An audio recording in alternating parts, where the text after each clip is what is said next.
FinTech Transformation, Disruptive Financial Technologies and What They Mean to Society. When we put the title up on the website, and we wrote a paragraph, to be candid, I think Will and Marina and the thinkers behind this conference wrote the paragraph. And they wrote, FinTech is dramatically reshaping human economic life. It is opening access to markets, investments, and credit. It is inventing new ways to solve age-old financial problems. It has reduced fees, disintermediated banks, and brought financial services to emerging economies. That's our first paragraph, all of which is absolutely true. In fact, when they wrote it and we talked about it, there was no debate. That is a fairly good descriptive paragraph. But we're not here today just to witness that description. We're not here today about just saying that's what is. This conference perhaps should be about asking why it's happening and asking whether or not the developments we're going to talk about today are good, making a normative judgment about what's good and what serves the greater good. We're not just here to witness. When you signed up for the conference, you might not have known it, but you were actually volunteering to be part of a process that's meant to move the boundaries of knowledge out. We have the intelligence and the experience in this room today, if we actually lean into it, to actually move the boundaries out. Because we've constructed, with great care, the juxtaposition of people who are some of the top-line academics in this field. You're going to get to hear and see people today whose lives are focused on creating the best academic work in this space. And you're going to hear also from people whose lives and work are actually implementing the work in this space, who are actually highly successful entrepreneurs, developers, growers of industries that are founded on financial technology. Let's talk for just a moment about how we have structured it so that you can think about how you are going to interact, because I'm going to highlight this again. We've deliberately constructed this in a way that juxtapositions the people who are talking on the panels and to each other with you. Now, the people who are responsible for this, I'm the hanger-on. Marina and Will are the people, and Lloyd Baskin are the people who actually put it together and are making it work and have done, I think, an excellent job already. They're our first and our organizers and our shapers of how the conference is put together. We're going to start off with academics. Ron Coifman and Farrokhnia. Did I get it right? Close enough. Professor Farrokhnia. You're going to hear some intense, focused work on what we're doing in the geometric financial data mining. And then you're going to hear Professor Farrokhnia talk about the disruption theory put into practice. These are two highly sought-after scholars who are going to let you have access to their research. And then, with that research, and that's to get your mind moving in the right direction, to think about this from the depth and breadth. And then we're going to step aside, and Blythe Masters, who's the CEO of Digital Assets, are going to take the stage. Blythe, I don't think she's in the room yet. Blythe is the CEO of Digital Assets and one of the pioneers in the blockchain world. We're going to talk with some license, poetic license, about how the things that we're talking about in those academic worlds are actually being applied in today's business world. Then we'll shift out and do an even broader approach. We'll have a focused panel that's actually addressing, again, some of the practical aspects. First, Olaf Sorensen is going to give us another slice of research, and then this fine panel, which is again made up of people who are highly successful in their fields. But here we juxtapose two. We've juxtaposed Sally Rocker, who Sally is, for those of you who don't know her, one of the finest financial minds in the FIG world. the financial institutions for J.C. Flowers. And her approach from the financial side, as opposed to Dan, who's coming at this one for the venture capital side, and Paolo, who's actually coming at it from the Goldman Sachs side. And then we brought in Gary Stern. Gary is a former president of the Fed in Minneapolis, as a clear thinker and as a practical applier of policy, all moderated by Olaf. So there again, we've taken academic research, we've juxtaposed it with practicality, and we'll get what I hope will be an interesting cage match. And now we step into the next one. Moderated by Paul Brackett, who will spend some time first talking about his research. And his research was very focused on risk. And risk is especially as it relates to cyber risk. He'll give us some the new aspects of his research, and then he's going to open the field to people who are practical appliers of this risk. People who actually spend their days grappling with this risk. Michelle Tuvison from the Booth School in Cambridge. I don't think we're going to have Guy. We have a substitute for Guy, who's actually had to go to Texas at the last minute. Jeffrey, who's actually a former head of the FinTech for the CFTC, and Sunil, who are all going to come at this from the practical aspect to say to Paul, how does this work? How can we apply this? Can we take the theory that you're proposing or the data that you're bringing forward and actually use it on our businesses? Then, what's the tech and FinTech? You'll hear, and this one came in, Margaret Parent, who's going to moderate this one, is actually one of the people who's collaborated with us on other conferences. And one of the things she said when we talked about the conference is she said, you're all halfway through the conference and nobody's talked about technology yet. This is, in fact, a FinTech. You know, you guys all want to talk about Fin, and where's your tech? So we deliberately, in this panel, put together people who are tech-heavy. Maggie, who's the Chief Technology Officer and Head of Operations for Voya. Greg is actually going to lead this off with his research, which you will find fascinating and interesting and not necessarily straight on topic for technology, but you're going to love it anyway. Julian, who all the students who are in my class, we just read Julian's piece on embracing disruption. Julian's the guy who brings the combination of thoughtful academic research into close proximity to practical aspect. He's a senior partner at PwC, and is actually the person who's probably at the leading edge of actually getting things like blockchain to actually work. He, along with Blythe, are the two people who will be in the room today who I think, if you had to mix them up and decide what the future is going to look like in blockchain, they'd be the two that could tell you. And then finally, we're going to end up with a, I don't know, maybe a coup de grace.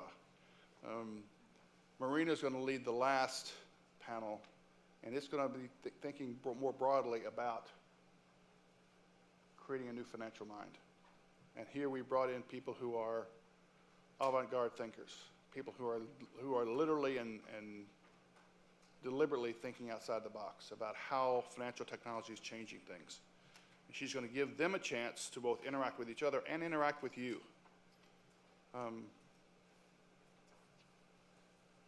You know, like a lot of you, I've gone to hundreds of these conferences. And I've gone to some of them, they were all academic, and I listened and I walked away with a few notes. And in some cases it informed my research, but for the most part, I didn't always walk away with something. And I've gone to some that were all practitioner, and I came away with some ideas, but very few times have I ever gone to a conference where I expected the two to meld together. And that's what we're trying to do here. It only works if it works with you. If it works and we engage with you and you ask the questions and you participate in the conference to give us your ideas, and you'll get lots of chances in this conference to ask questions and to engage in your ideas. We didn't come here to witness and to each of us tell you what we know about this. We came here to witness to a fact and then share what we know so that we can, in fact, improve what we all know, to push out the frontiers of knowledge. Okay? Thank you for, this is a little like picking up a book that you know is going to be interesting, but maybe a bit dense. Okay? It just means you have to think hard about staying focused and participating in this to make it worthwhile today. Thank you for making that effort, for both being here, for making the effort to participate and help us move this forward. Now, the person who's actually going to run the show today, thank goodness, and move this along is Marina. Marina, would you please come up?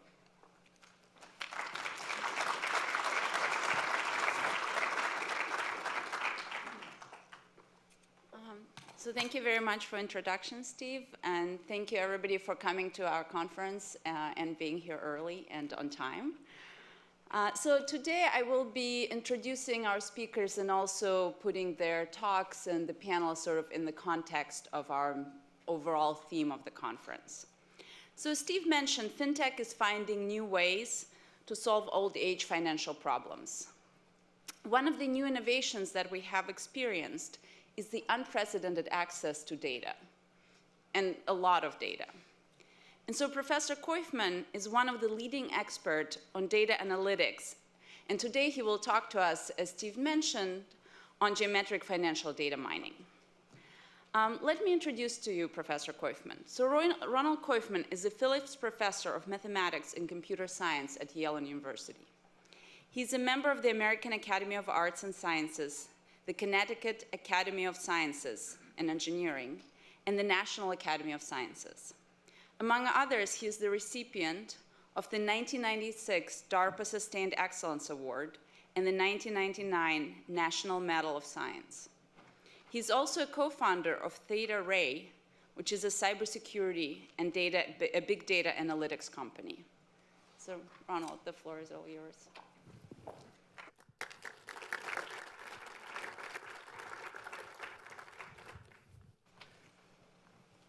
Thank you for the opportunity to talk here.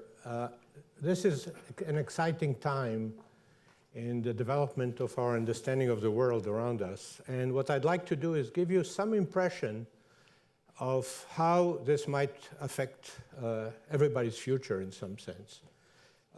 Just talking about the recent news about interference of, say, various people in the election, for example, and getting into the network of voters, organizing them by their voter profile or some characteristics that they have about them, and then trying to disrupt or direct the dynamics of that.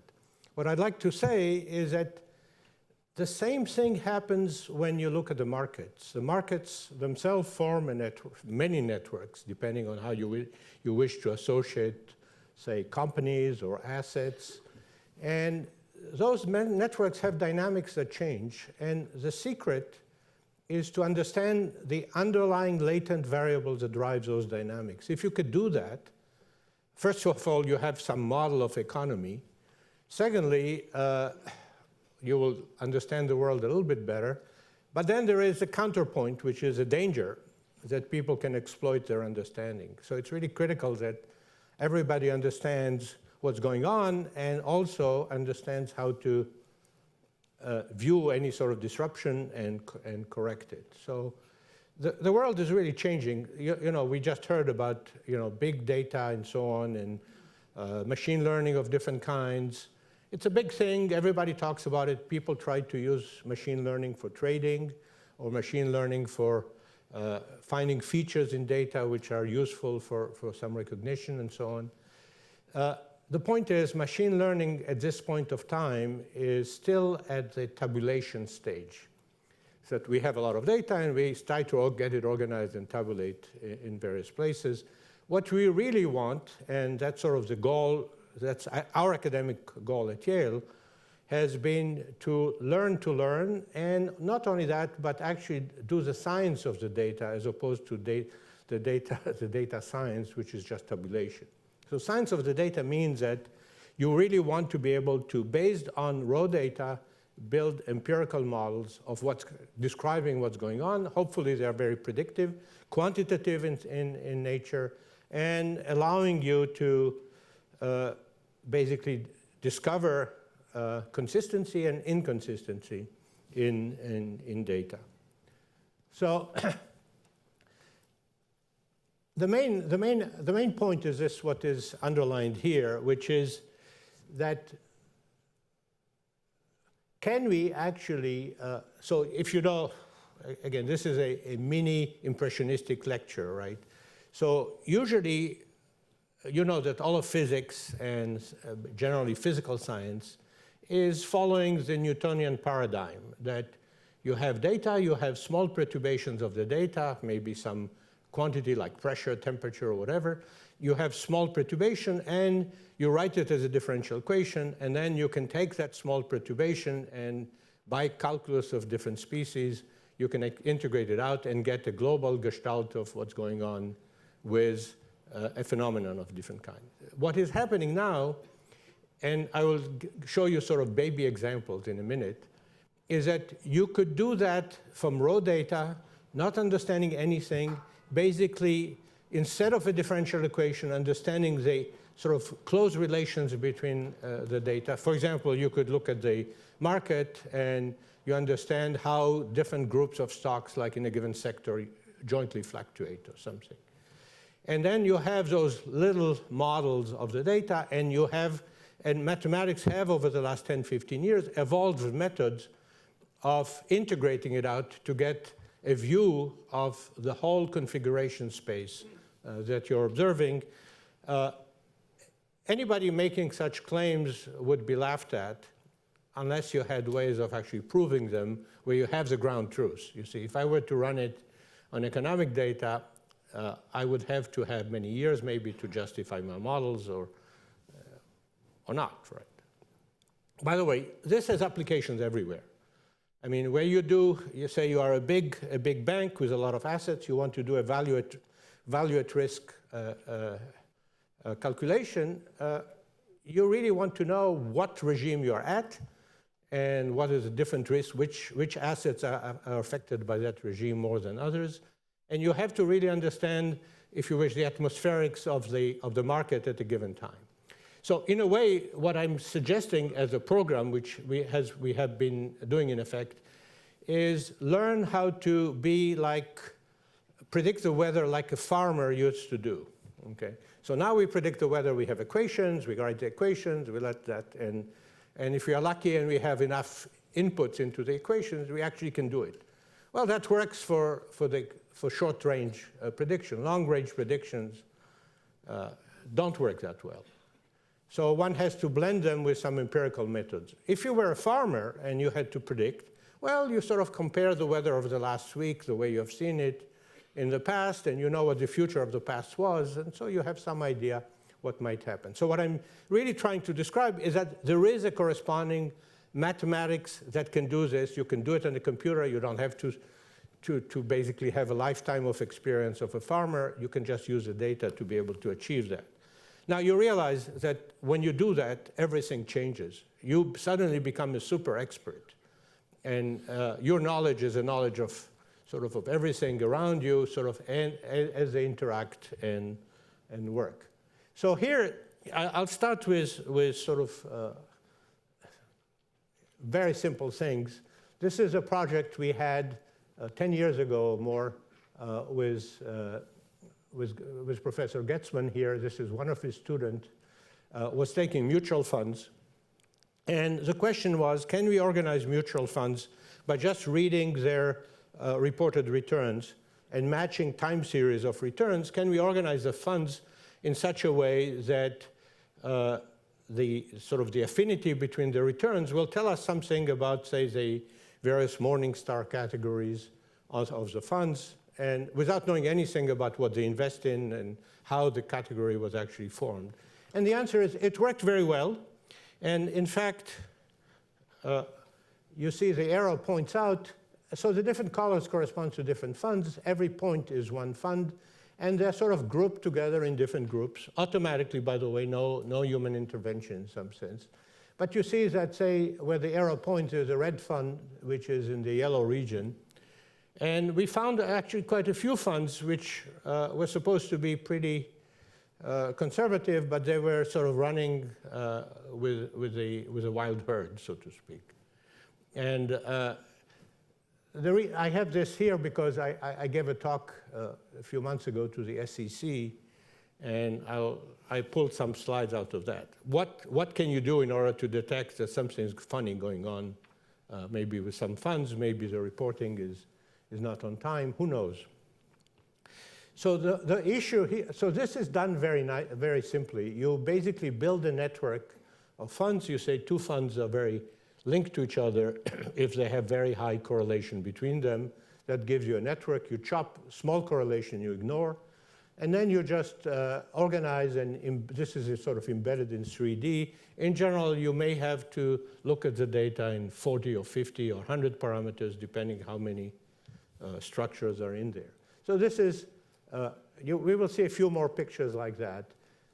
Again, just to tell you that you can play these games in a variety of ways. You can look at the market, embed into the, again, view relate stocks in the market to each other the same way. And a group of stocks in the right-hand corner at the bottom. Is there a pointer here? Yeah. Oh, here, yeah. So this, for example, is a group of stocks which track each other, which are very close points here. So whenever you take a group of stocks, this embedding or this visualization here is such that points which are nearby basically track each other very well. Now, what do you do with this kind of? So this is, what I'm really saying is that very simple modes enable you to get useful information.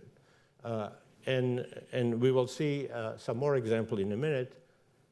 Let me go first. I'm going here, for example. So this is a situation where somebody has a portfolio. The market is all those stocks here. Somebody has a portfolio with various stocks in it. He thinks the portfolio is well diversified. But in reality, if you define, you know, the portfolio diversification is defined in terms of sectors. Sectors are sort of based on a long period of time. Depending on the dynamics of the market at any given time, a dynamic sector is a different object. In periods of turmoil, for example, you may have Coke and Exxon and J&J be in the same sector because they're safe stocks and everybody goes there. And so you think, now, so you have two notions of diversification. One is, am I diversified dynamically within the market, or am I diversified sector-wise in the market? And those two things are not always the same. And it's important to understand the difference between them. So one can use that in this fashion. Really, what I want to tell you is something more exciting. It's nothing to do with finance, but it tells you how you can actually link objects which are really quite different and find common latent variable between them, which is sort of my topic today. So, so for example, you may have two sectors in the market. You may have the financial sector and the energy sector, and you want to know, are there any common drivers of those sectors? And it's not going to be a linear object. So here, this example, which I'm describing here, is actually an example that came about which really took me by surprise when we were looking at a sleep study of a patient. Somebody with sleep apnea spend the night in the hospital, is being, basically they measure his breathing. He has some EEGs which measure electrical activity at various locations in the brain. And the question is, can you say something about the state of the patient? But we did something much simpler. We said, we took two belts, one on the belly and one on the abdomen, and we asked what is the latent variable for the two belts, So there is a method of doing that. Some people, it's some sort of nonlinear version of what is called canonical correlation. And we find, of course, that the common variable between those two belts is the volume of the lungs, right? And so you extract that variable mathematically, you get that thing. By the way, the data, nobody tells us anything about the data, just the time series. Then we simultaneously, then we take the belt on the chest and see whether we can find a common variable between one electrode of the EEG and that particular belt. And you find the common variable, which is the identical common variable with the volume of the lungs that we just identified a minute ago. Not only that, but we can actually read from the brain EEG the volume of the lungs. So here we have a signal which is unbelievable. It's like a cell tower, you know, and you want one conversation out of it and somehow pull it out, right? That's exactly what one can do. So it's a completely amazing ability to extract information. So again, I could take two sectors and ask what are the common variables, latent variables that describe their dynamic evolution over time. At this point, we are doing it with, I would say not with that, but basically matching neuronal dynamics in mice or something. So let me give you sort of a baby demonstration. So take two penduli, okay? They are linked by a spring. The spring will have the spring could be a variable spring. The spring constant changes over time. So think of the two penduli. This is sector 1, sector 2, and there's some attraction on or not between them, okay? That's what you have, okay? That's a phenomenon.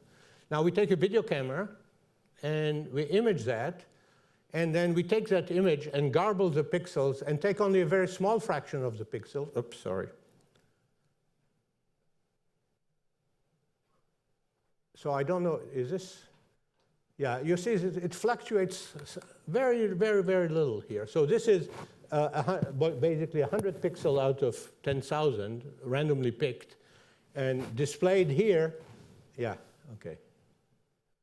Okay, now you see the fluctuation. So this is like watching the market go up and down, right? And, okay, I don't know anything. This is my data, okay? I know, on the other hand, I know the truth. And the truth is that there are two modes when the two are going together, which is the red mode here. And then there is a mode which is this one, which corresponds to the spring constant, which drives the frequency of oscillation. So that picture came about just by looking at this fluctuating thing that I had there, right, from this. And the goal was basically, we are watching the brain of a mouse, for example. At this point, this is what we see. And the issue was, can we find out really what drives the whole mechanism inside? And the answer is, we can find enough to know that it's failing or succeeding in various tasks. So my point in this, again, is that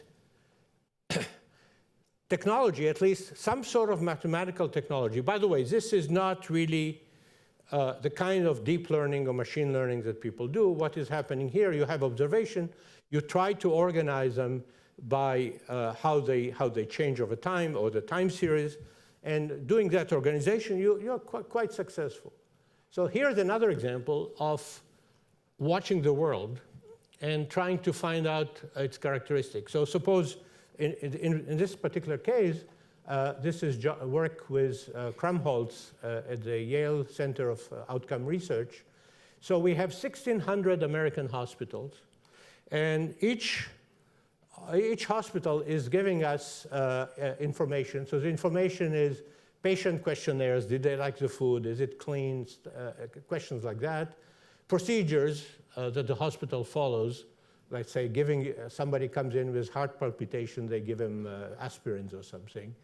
Outcomes is how many people get infected, how many people die, how many people return to the hospital within 30 days, and stuff like that. So you get a monster, you get a string of numbers, 80 numbers like this, and the issue is to learn from that something about the quality of the hospital, right?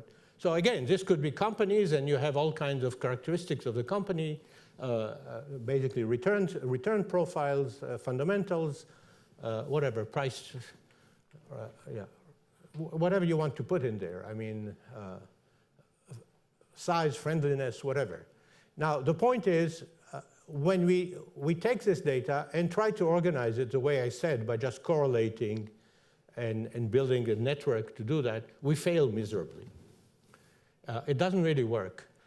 That was the situation. So it's very little data, by the way. The problem with deep nets in general is that you need millions of data points. You need enormous masses of data in order to learn something. We don't have that. We have 1,600 hospitals, that's it. On the other hand, those nets are very, very good in finding useful features in the data. They are basically optimizing on features which are productive in terms of doing classifying. So we what we did here is we sort of organized the data initially into maybe 10 different groups.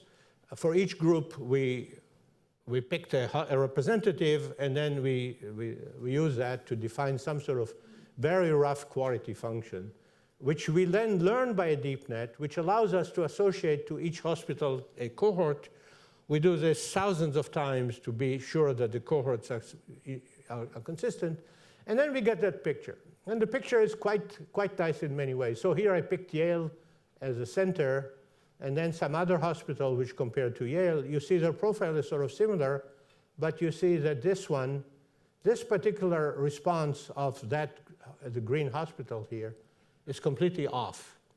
So you don't know whether they were cheating in responding or whether it's a mistake in the data or so on. So you see, it's again one of those things that if you have coherency and consistency between observations, you have a way of detecting anomalies or finding out that something is wrong in your database or whatever, which is sort of basic stuff. Now, by the way, this could be, you could be an insurance company, and you can then match that to the costs of different hospitals, or you can, and see if there's any relation between, say, the cost per patient and the quality, or this is completely random. But you are in a position to ask questions like this and to answer them. So that's another picture. It's the same pictures. They are basically, again, you have a group. This is just a group of higher-ranking hospitals in there, and their profile and sort of the similarity of profiles. Okay, so I'm going to now finish. Let me just say 2 words. So again, all of those geometric or sort of empirical methods have to be validated. And so what we've done here is we have taken, for example, a dynamical system which has a variety of parameters controlling the nature of the dynamics. In this case, there are 4 different types of dynamics. And what you get is just a pile of spaghetti, which is little dynamics over short terms. And from that, you try to reconstruct these different states of the system. So you want to classify the dynamics. And the theoretical thing is on top, up here. What the empirical thing does is groups it exactly in the right way into 4 states. So basically, this is one dynamic. What you have is just a little interval here. Somebody gives it to you, and from that, you want to know whether you are in this state, that state, this one, or that one. It was just a warm-up exercise, basically. The point is, all of this is done in really multi-dimensional sense. In this case, for this dynamics, what's happening is there are parameters having to do with the equation that the data satisfies, of, if you wish, the dynamics, which are random parameters, which are basically in 2 dimensions. There are 2 parameters for each dynamic. Then there is an initial point of each little trajectory here that you see, which is another, if you wish, again, one new number, and then there is a trajectory itself over time. So there are 3 time scales. There's a micro time scale, one time scale, which is micro time scale per experiment, and the whole thing is sort of a volume of little spaghetti that is being organized automatically. And now, we did it here, but the reason we did it in that way is that the data we had is basically an image of fluctuation of the brain of the mouse. Every pixel was a time series of fluctuation. He was doing something over a period of time and repeating the experiments hundreds of times. And so this looked like you're looking at the return profile of a stock in the market over a period of a month. Then you have maybe 100 months or sort of staggered. And then you have 500 companies if it's a S&P.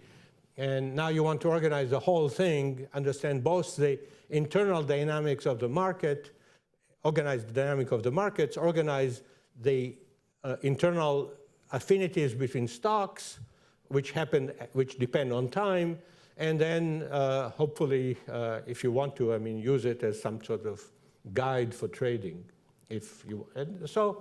It worked not so well. I mean, okay, but it does give you serious insights about what's going on. And as I said, you could track, you can pull in, you can insert in it all kinds of artificial objects like a mutual fund or something, and then see how is a mutual fund consistent with other assets in the system. But the main thing, so we are talking about technology, fintech, and so on. The main thing here is not technology of the present. It's okay, it's like in academia, there are lots of trading companies trying to apply methods like this to organize their markets or to get some insights about what's going on. I'm saying what is really happening and is potentially very revolutionary is this sort of ability to actually build models without equations, okay, which is what I've been trying to describe. I mean, the example I gave had the equations to show that you're not flying off on a tangent, right? But the point is you can build the models without equations, and you can use them to make predictions. So it changes quite a bit the science. And in a situation which is very complex, like economic market, or the brain of a mouse, or the EEGs that you have, where you have absolutely no ability to write anything down. The only thing you can do is learn from experience and see whether what you get as you follow your experience is consistent with your past experience or not. And that allows you to, at least to assess your environment, I would say, if nothing more, but in a completely different way. Okay, now, and it's changing. I would say science in general, I think, is at a phase transition on some level. If you look, there was a Science magazine issue in July, I think, which was AI in science. And I would say that issue is already several years behind where we are. And it was showing that in biology, you really have no choice because you have nothing else to work for you. I claim that in financial market and in economics, you have sometimes model, but you have to augment the models by experience. And of course, it's self-evident, right? So I think I will essentially, I can stop here. There are some references on the PowerPoint in there.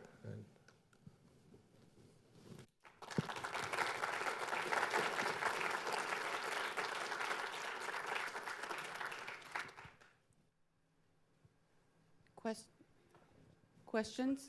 Yeah.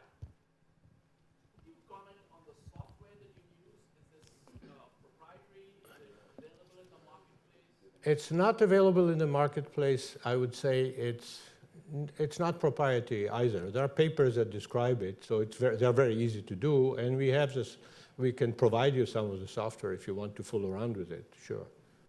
And the point is there is software which is proprietary built out of that.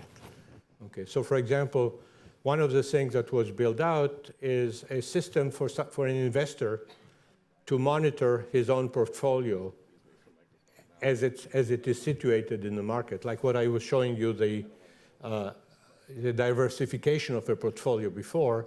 It's an app, right? So you can have it on your cell phone and see what's happened to my portfolio relative to the rest of the market, right? So those things are proprietary at this point, but anybody can do that. Yeah.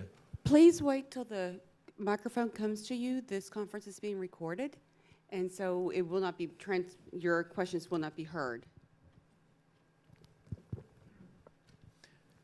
In the absence of equations, how difficult is it to get intuition of what you see on the data? Because sometimes it just shows you stuff that it's impossible to understand. It's a fantastic question, and the issue is, how do you get understanding of whatever the computer spits out, right? And the answer is, this is why I sort of started to display those surfaces or graphs in some dimensions. The data in general is not three-dimensional that you can see. It could be in 50 or 100 or 1,000, even after dimensional reduction. Initially, it's millions of dimensions. But even after structuring it, it's still in high dimension. So what we do in general, in order to assess, so you have a piece of data, let's say it's a stock somewhere, and in the full market, okay, of the global market, and you want to match that stock to everybody else out there. So you can have a display of this kind which is specific to that stock. You pick the stock, it tells you this is a three-dimensional projection you want to make to see the environment around the stock. It also tells you which stock, other stock, is sort of typical of that environment. You can pull it out and look at it. Okay? So you say, here is my stock, let's say Coca-Cola, right? And I found out that in the environment I'm at, J&J is much more typical of the full group, right? It'll pull out. So you basically learn, if you wish, by pulling out representatives that you may understand. That's one way of doing it. If you want to understand the relation between stocks, we have those pictures. We actually had a fantastically brilliant idea, which was to take those images in high dimensions and convert them to audio. Now, the point about audio is that we are very sensitive. We can hear 5 decibels. So you could actually find the similarity or track things and sort of hear their music. And that we did for cancer detection in various places. It's an amazing machine. I mean, you wouldn't believe how good our ears are compared to our eyes. So I don't know, perceptualization and ingestion of the data is a major issue. So a related question. So without the formulas, how can we evaluate the consistency of our findings? Because we cannot now rely on p-value or t-statistics, right? What can we do? Thank you. Yes. Right. Yes, absolutely. So that's sort of the main problem of machine learning, I would say, right?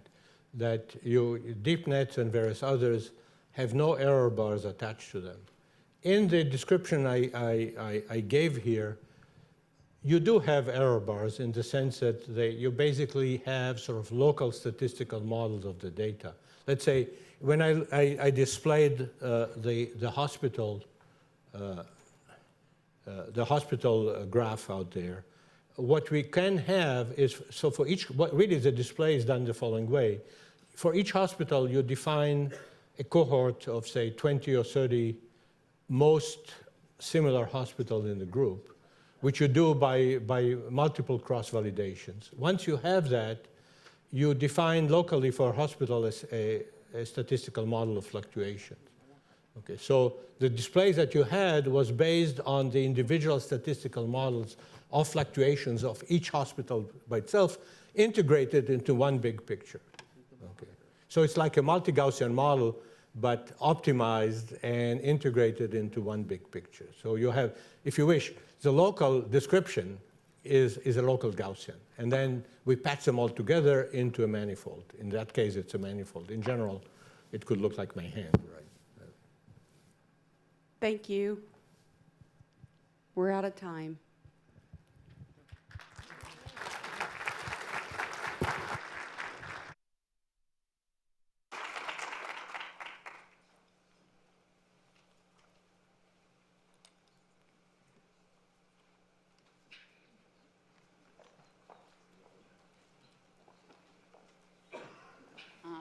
Okay, thank you very much, Rafi. So I will introduce our next topic and our next speaker. So as you see, we're talking about fintech transformation and disruptive technologies. So the evolution of disruptive innovation theory over the past 2 decades has shown that no industry is immune from paradigm shifts that could fundamentally and irreversibly change it, with services industry being no exception. Next, Professor Farrokhnia will talk about how promising business solutions emerge when the theory is applied leveraging the new tools and processes enabled by tech, as well as the dynamic interplay of incumbents and startups. So Professor Farrokhnia teaches at both business and engineering at Columbia University in New York.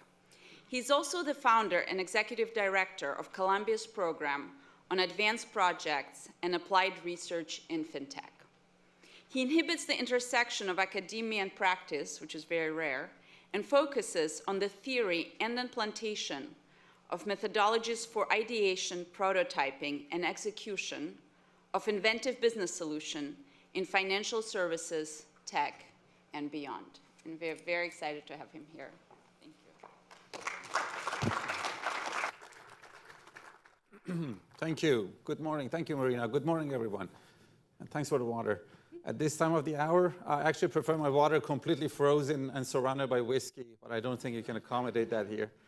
At any rate, delighted to be here. It's a real pleasure. So what I'm going to do, for a change of pace, I decided to, kind of give you sort of a broader view of all the things I see from my vantage point in New York at the intersection of academia and practice.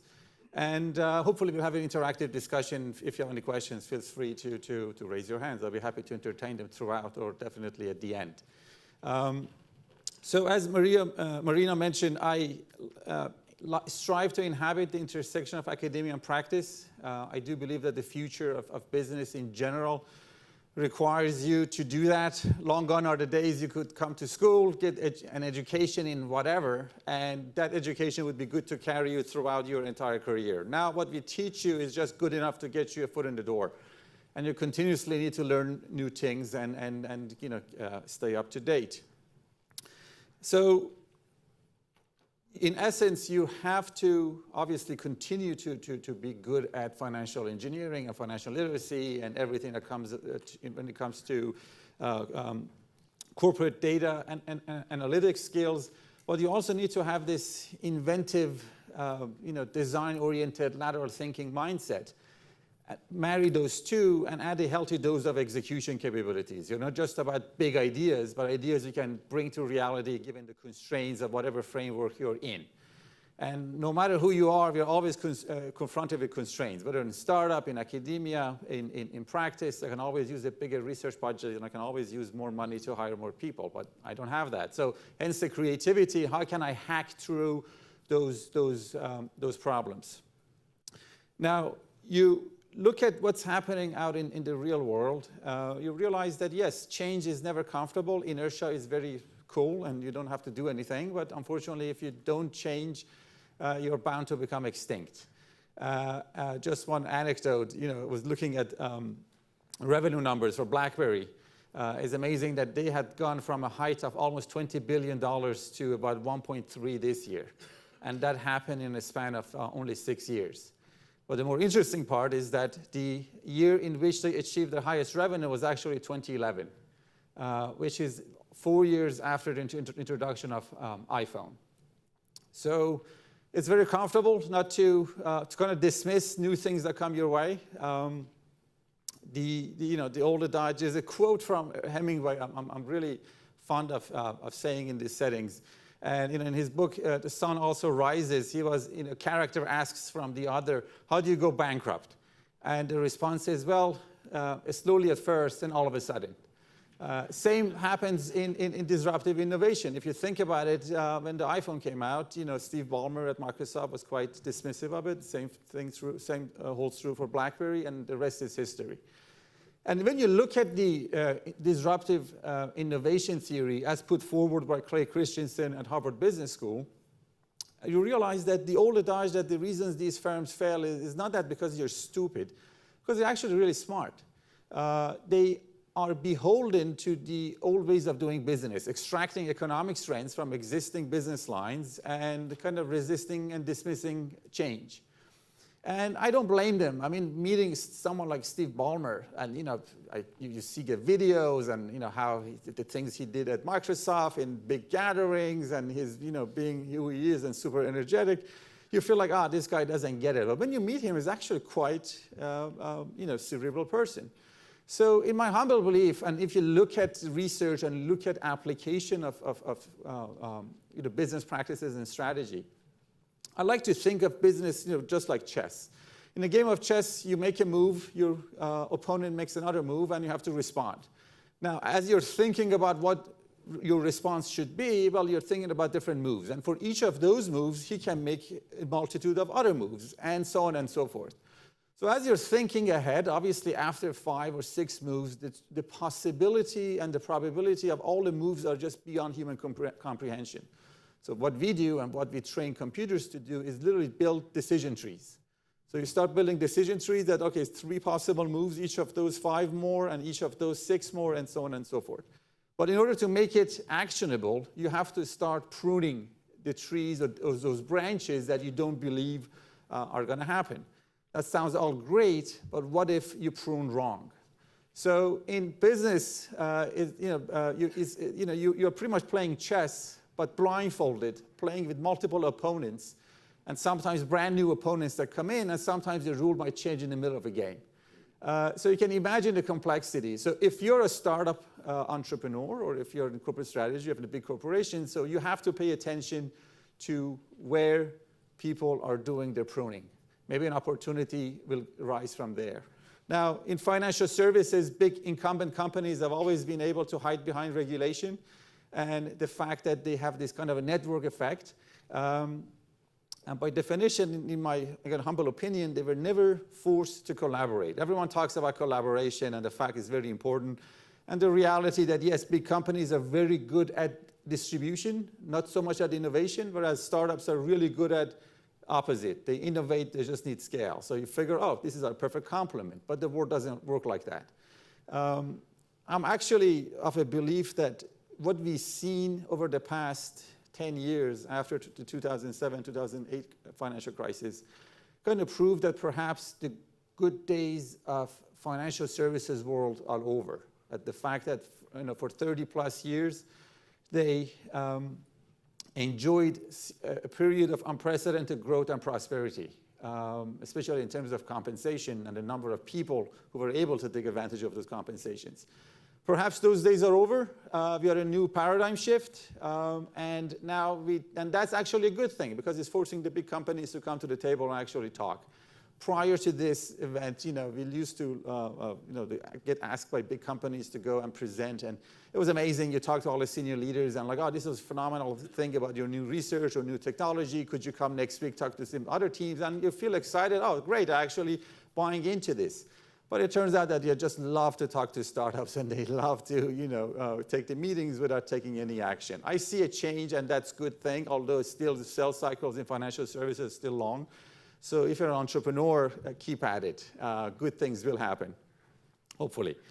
So I wanted to share with you some anecdotes and ideas and the things that we see from our perspective, as done in research, but also in terms of when we apply it in real life practice.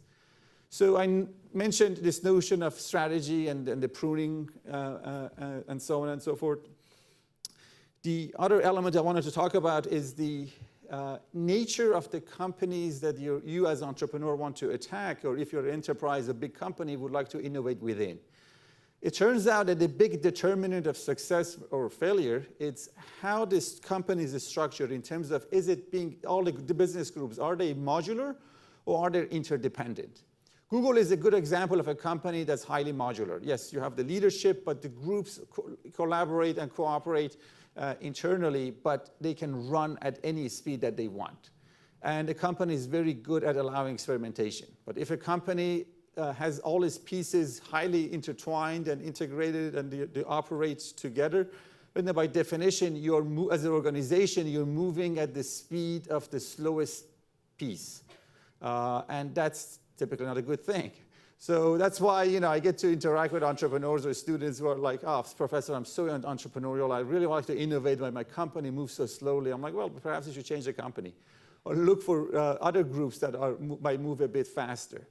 So that's always easier said than done. But the advent of new technology, the advent of new resources available to us to create new products without having to go through the traditional Gantt model of project planning, in which a committee gets formed and the committees meet to plan their future meetings, and then you start designing the specs, and then you get together with all the leaders, and then you decide how you're going to implement, and you hire the engineers, and you build it, and then you try to test it, and so on and so forth. Those days are gone.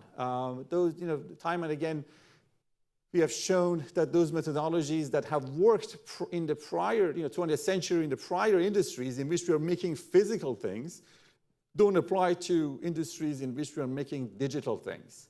So in digital world, nowadays, I kind of envy my students, that I teach now, because they have access to so many tools, so many great things that allows them to bring ideas to reality without having to write a single line of code. And if for those of you in here who may have limited or no technical background and you might feel intimidated by technology, but don't be. I collaborated with Google Venture in developing this process called Sprint. And a book came out about a year and a half ago that we launched at Columbia called Sprint, how you go from an idea to prototype in 5 days. And you literally can do that. You can go from an idea to test a prototype in as fast as 5 days. So as opposed to spend millions of dollars on a project that doesn't work, you can run through these quick iterative prototyping methodologies and see if your idea has any leg, and continue, iterate, and improve until you get to the final outcome. And most people in corporate world, unfortunately, not as creative as I'd like them to be. So they interact and respond to things they can see and touch. The old adage, show as opposed to tell. So as opposed to you giving a big PowerPoint presentation and telling them how awesome your idea is, well, you can easily build it. And when you show this idea to them, how your vision, got translated from what's in your mind to actually a little, app on your phone, they tend to respond better to it and be more open to it. So keep that in mind, all these methodologies, and how the company is structured, interdependent versus modular. But there's also more to it too. Disruptive innovation theory showed time and again that in order to innovate, if you're a big company especially, you can't do it in-house. The idea that, yes, I'm just going to put a bunch of engineers and designers and business experts together and magic is going to happen, that's not going to work. So one of the things I've strived to do is indeed to figure out the language of the engineers when translated for business people, the language of designers when translated for engineers, and this kind of a circle, because they don't speak the same language. And I remember it very vividly a number of years ago. I host the largest hackathon we do at Columbia, and I had a whole office hours during this 24-hour hackathon. Unfortunately, I can't stay up 24 hours anymore. The recovery period gets elongated as I get older. But I was talking to a group of engineers, and they were answering the questions, and right next to them was a group of MBAs waiting to ask other questions about the project they were working on. So as I finished with the engineers, as I'm really turning around to talk to the MBAs, in my head I could see that I'm switching gears. It was as if a Rubik's Cube in my head is going on, and I'm just talking to them differently. I'm like, oh wow, this is actually, I can sense it happening. So, and this, by the way, doesn't mean that if you are an MBA student or a business person, you need to all of a sudden become a full-stack hacker. That's not the case. This notion that, yes, there is value to you learning a programming language and be able to talk to engineers is very good. But it's better if you were to understand how things work from a top-down model. Understand what is stack, what is architecture, what is cloud, what is security. That's what I feel it's missing, and it's one of this notion I refer to as knowledge gap. And I'm trying my best to address it in a sense that Rafi in a previous presentation talked about machine learning and lots of really cool things you can do with it. And I can tell you of countless examples. I go to big companies and I'm talking to the senior leadership, and they talk about these topics, digital tokens and cryptography and AI and so on, as if it's a magical wand that they could wave at all their biggest problems and just going to magically disappear. And I try to probe a bit further. I'm like, sir, do you know how this thing works? Do you know, where is your data? What's going on? And they don't have an answer to that. So I have been building, and I encourage all my colleagues in academia to rise, to the occasion and do the same in addressing this knowledge gap. Kind of empowering all the senior business people to actually understand how this thing works. Yes, machine learning and AI is quite exciting, but no one talks about the fact, well, do you have the right data? Where does your data reside? Is it in silos that don't talk to each other? Is it structured? More importantly, is it biased or not? Because if you have biased data, you could build, is akin to you building a Ferrari engine, but only having whiskey to put through it. It's not going to work. And whiskey reminds me of my favorite drink in the morning, but that's another story. So, and the same thing for digital tokens or cryptography and blockchain. So I've been building a series of courses in demystifying this. At Columbia, in fact, 10 days from now, as a bit of a shameless self-promotion, in 10 days from now, we'll be holding our first demystifying conference, 2 days in which I'm taking you through the entire journey of what blockchain, cryptocurrency, and digital tokens are, but custom built for those who have no technical background. Same thing for AI and machine learning. And since you're all here, if you're interested, see me. I'll make sure I'll pass you a discount code. So if you're interested in participating, you get rewarded for being here.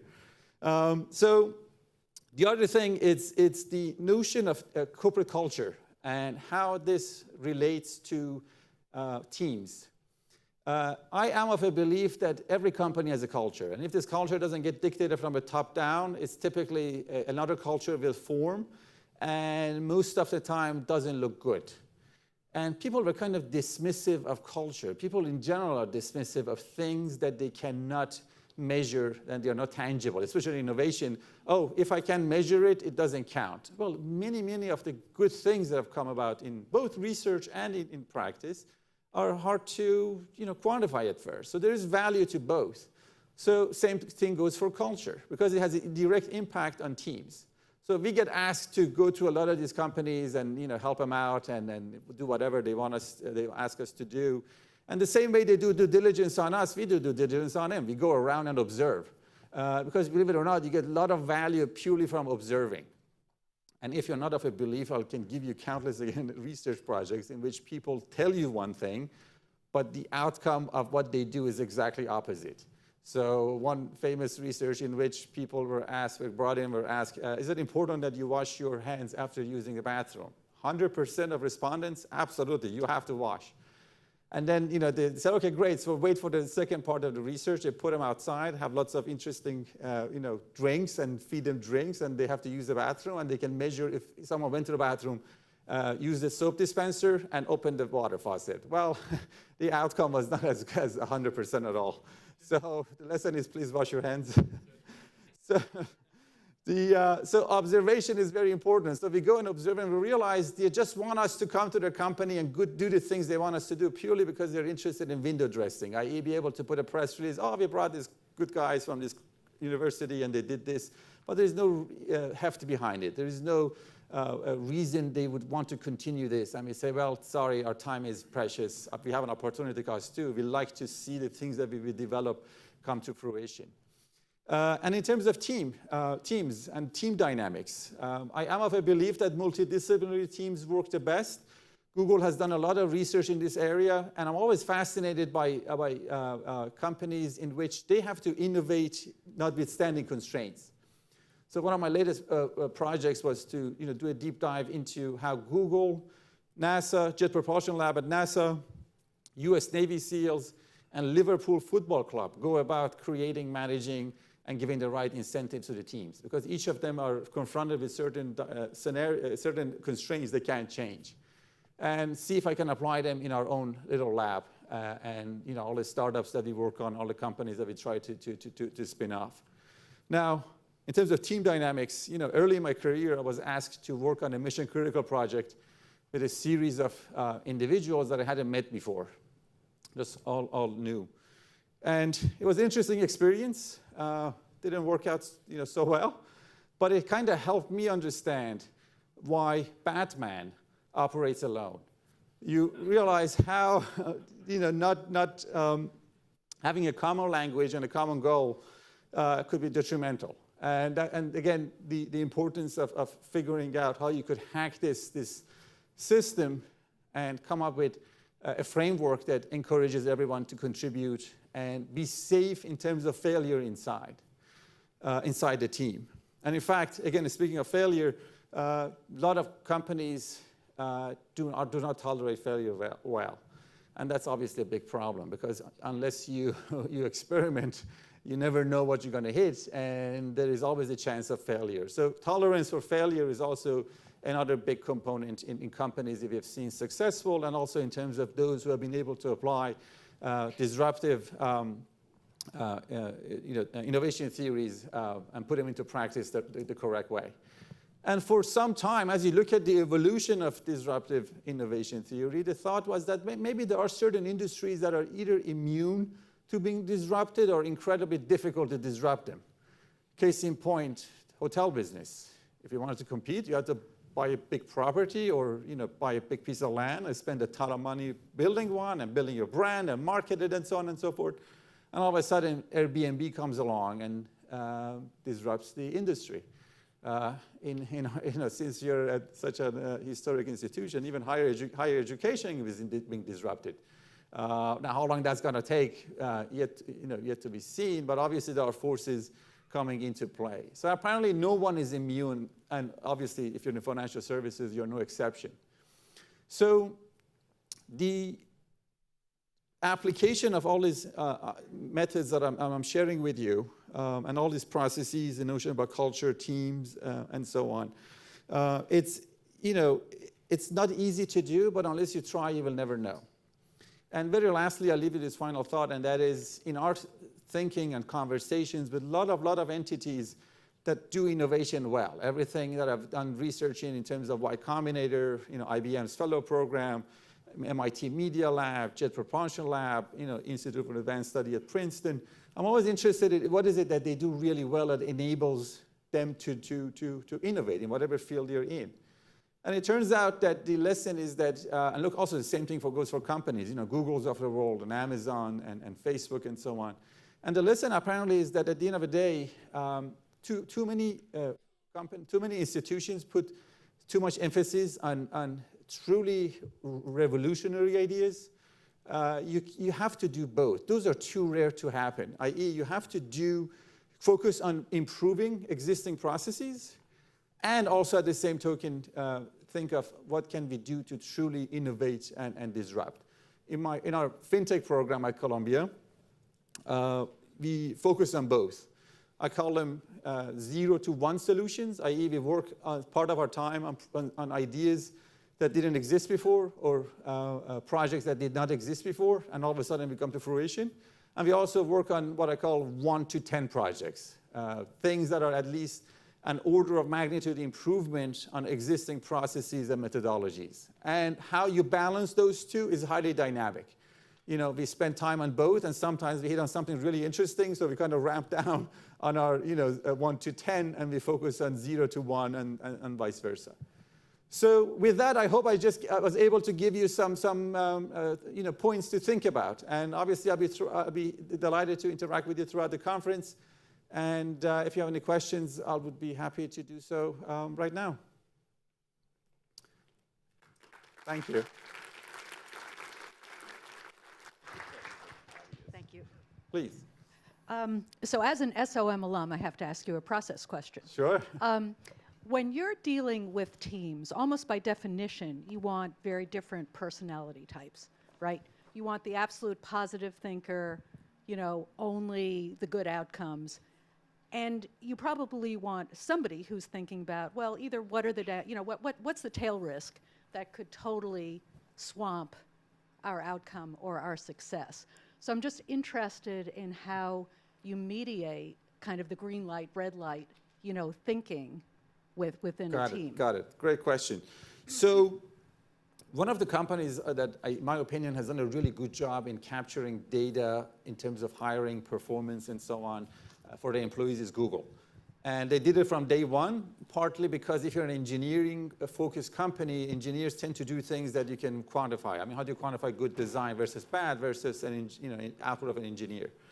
So they, for a long time, have done something that few other companies have done, which is, again, is baffling to me, that for the hiring, they would look at certain metrics, thinking, okay, is GPA is a good indicator of a top-performing employee?